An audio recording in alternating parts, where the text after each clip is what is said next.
India is one of the fastest growing economies in the world today. We often hear about rising GDP, a booming startup ecosystem, and increasing consumer demand. But this raises an important question. What is actually driving this growth? Is it strong production and investment, or is it simply rising consumption? To understand this, we need to look at how economic growth works.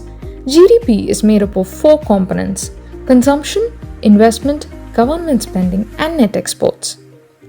In a strong and sustainable economy, growth is usually driven by investment and productivity because they expand the economy's capacity to produce more in the future.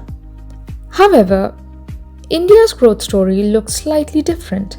Nearly 55 to 60% of India's GDP comes from private consumption, that is, people spending money.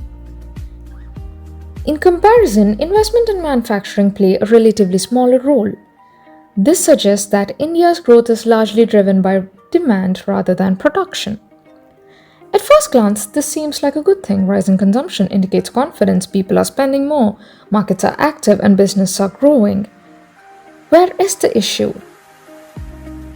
The issue is that consumption can increase due to temporary factors, such as easy access to credit, rising digital spending, or short-term income gains.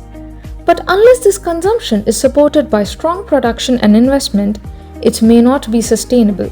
In simple terms, consumption reflects how much we are spending, but production reflects how much we are actually creating.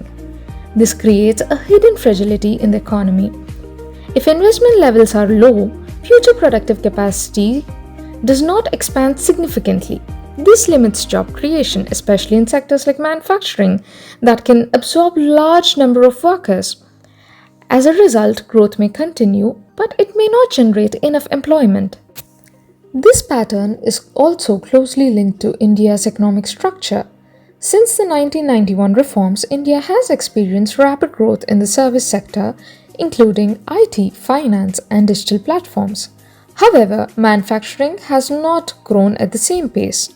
Services are often skill-intensive, which means they cannot employ the large low-skilled workforce that India has. This contributes to inequality and underemployment.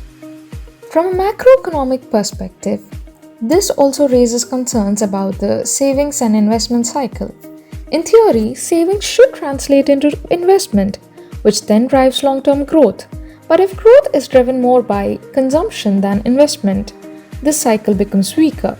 This leads to a key insight, that is, you cannot consume your way into long-term prosperity. For growth to be strong and sustainable, it must be supported by productivity, investment, and production capacity.